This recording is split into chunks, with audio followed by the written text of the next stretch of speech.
बिस्मिल्लाहिर्रहमानिर्रहीम। Welcome to village tech YouTube channel. आज का जो हमारा टॉपिक है बेल्जियम स्टडी वीज़ा के रिलेटेड है कि बेल्जियम का स्टडी वीज़ा जो हम लोग कैसे अप्लाई कर सकते हैं, कौन कौन से डॉक्यूमेंट्स रिक्वायर्ड हैं, why we will select Belgium के बेल्जियम को जो है हम लोग क्यों सेलेक्ट करें, उसकी रीज़न क्या है, एलिजिबिलिटी क्राइटेरिया क्या है, उसके बाद आइल्स की क्या क्राइटेरिया है, टॉप यूनिवर्सिटीज़ कौन कौन सी हैं, उसमें बाद इसकी वीज़ा रेशो जो है वो कैसी है।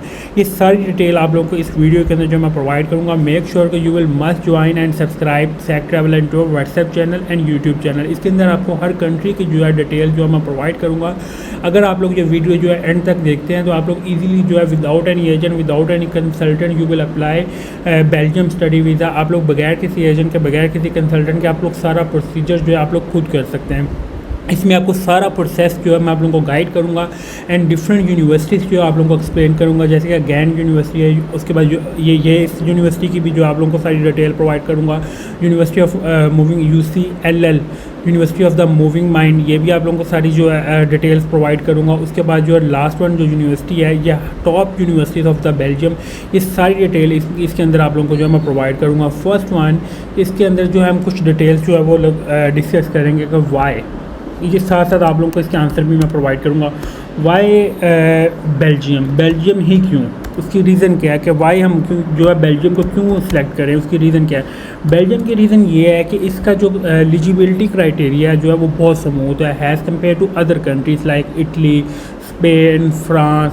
और इसकी अगर मैं वीज़ा रेशो की बात करूँ, हाईएस्ट वीज़ा रेशो की अगर मैं बात करूँ तो इसकी वीज़ा रेशो जो है वो हाईएस्ट वीज़ा रेशो है। इसमें लाइक 100 में से 99 लोगों के जो है स्टूडेंट्स के जो वीज़ा जो है वो अप्रूव हो जाते हैं।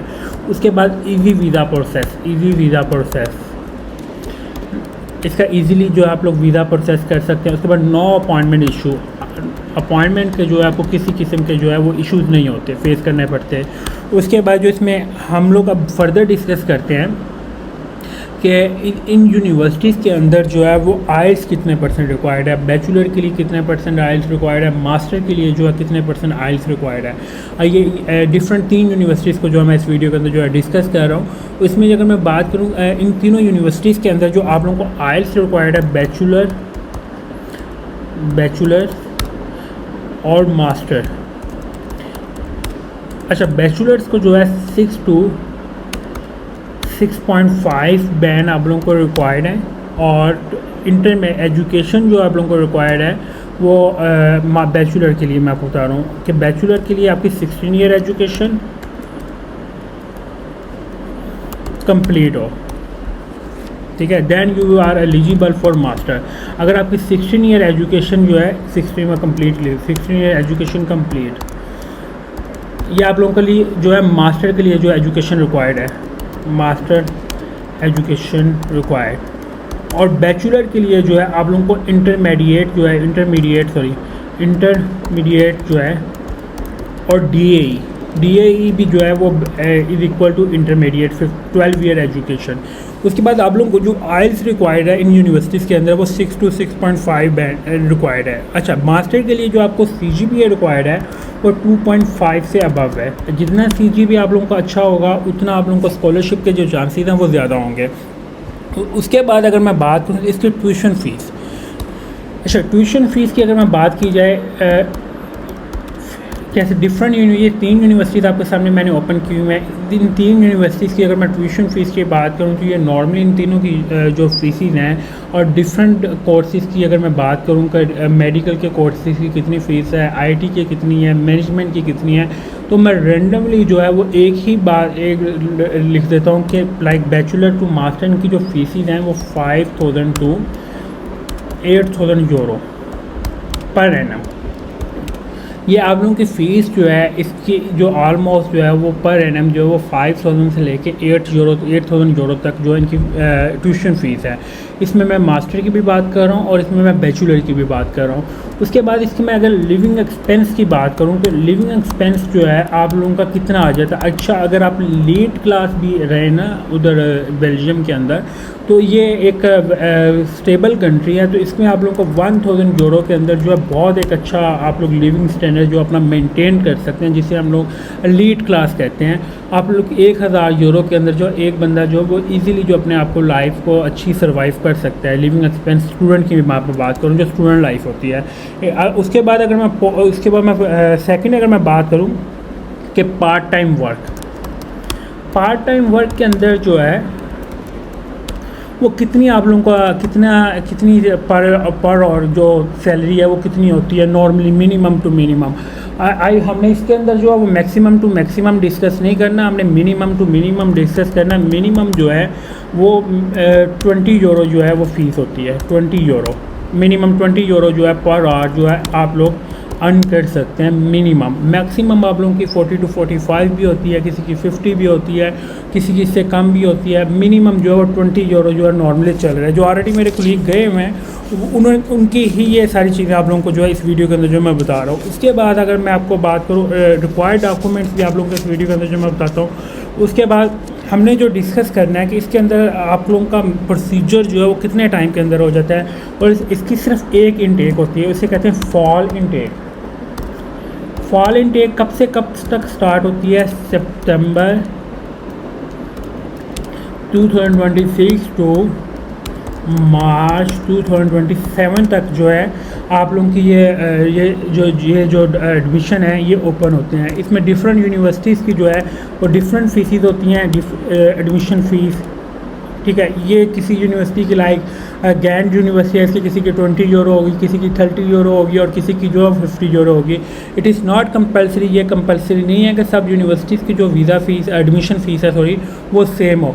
उसके बाद आप लोगों का एक कंसेप्ट है सर, इसकी वीज़ा अपॉइंटमेंट में किसी किस्म का इशू आता है। इसमें किसी किस्म का जो इशू है वीज़ा अपॉइंटमेंट में वो नहीं आता, ना इसका वीज़ा प्रोसेस भी जो है बहुत स्मूथली है एज़ कम्पेयर टू इटली में आप लोगों को डिफरेंट इशूज़ जो है फेस करने पड़ते हैं, पर बेल्जियम के अंदर जो आप लोगों को ये इशूज़ जो है वो फेस करने नहीं पड़ते। उसके बाद मैं अगर फर्दर कुछ पॉइंट्स आप लोगों से डिस्कस करूं कि और कौन से आप लोगों को डॉक्यूमेंट्स रिक्वायर्ड होते हैं एजुकेशन डॉक्यूमेंट्स में, तो वो भी इस वीडियो के अंदर जो हम लोग डिस्कस कर लेते हैं। एजुकेशन डॉक्यूमेंट्स रिक्वायर्ड, ये अब आप लोगों को जो है मैं लाइव भी दिखा देता हूँ ताकि आप लोगों को ये ना हो कि मैं कोई रॉन्ग इन्फॉर्मेशन प्रोवाइड करूँ। Education documents required for Belgium, ठीक है। बेल्जियम के लिए कौन से डॉक्यूमेंट जो है वो रिक्वायर्ड है, इस सारी डिटेल जो है मैं इस वीडियो का इसमें आप लोगों को जो रिक्वायर्ड होते हैं to apply for the Belgian student visa you must obtain submit specific academic and personal document, you need your original degrees transcript and admission letter. उसमें एडमिशन लेटर आप लोगों को रिक्वायर्ड है, डिप्लोमा है। इसमें आप लोगों को थोड़ा सा फर्दर इसमें आप लोगों को थोड़ी डिटेल प्रोवाइड कर देता हूँ। बेल्जियम वीज़ा लिस्ट हम लोग आ जाते हैं इसमें इस फॉर्म के ऊपर, एप्लीकेशन फॉर्म, फ़ोटो, उसके बाद national passport, copy of the first pages, उसके बाद regional admission letter for the Belgian higher education institute, उसके बाद regional education diploma and regional certificate. अच्छा, इनमें आप लोगों ने देखना कि आपके जो डॉक्यूमेंट्स जो है ये टेस्टेड होने चाहिए। अगर आपके ये डॉक्यूमेंट जो है वो टेस्टेड नहीं होते तो you will not gain visa. ये मैं आपको स्ट्रेट फॉरवर्ड बता रहा हूँ। Diploma degrees and transcript submitted in the framework of the visa application and are well to be tested off by the ministry of education for, ये line देख ले। More specifically the higher education commission apostille by the relevant Pakistan authorities for these document is not required for the visa application dossier. फिर इसके बाद उन्होंने एक और का प्रूफ ऑफ पेमेंट, उसमें आप लोगों को जो बैंक स्टेटमेंट है वो आप लोगों ने कोशिश करनी है कि लाइक 3 to 4 मिलियन की आप लोगों ने बैंक स्टेटमेंट जो वो साथ अटैच करनी है। इसके जितने अंदर आप लोगों का जितनी स्ट्रॉन्ग बैंक स्टेटमेंट होगी उतना वीज़ा के जो चांसेस हैं वो आप लोगों के ज़्यादा होते हैं। फिर रिसेंट पुलिस करेक्टर सर्टिफिकेट आप लोगों को जो है वो रिक्वायर्ड होता है। फिर medical certificate from a doctor create by the embassy testing the that applicant is not suffering from any disease putting public health at risk. ये सारी, उसके बाद फाइनेंशियल कवर के अंदर जो है the certificate of grant of scholarship issued by the Belgian of European institute और the Pakistani government और the proof of payment for the first academic year in Belgium और an regional sponsorship studies for certificate for study डलीफुलिफाइड and sign by the grantor and legalise by the property. Simple आप लोगों को इसमें जो documentation required है वो ये वाली डॉक्यूमेंटेशन रिक्वायर्ड है। उसके बाद आप लोगों ने अपना केस जो वो सबमिट कर देना है और आप लोगों को with in 15 to 20 working days के अंदर अंदर जो आप लोगों को पासपोर्ट जो आप लोगों को रिसीव हो जाता है। Thank you for watching. अल्लाह हाफिज़। फिर भी आप लोगों को कोई इशू आता है आप लोग जो है मेरे से कमेंट बॉक्स में जो आप पूछ भी सकते हैं। Thank you for watching. अल्लाह हाफिज़।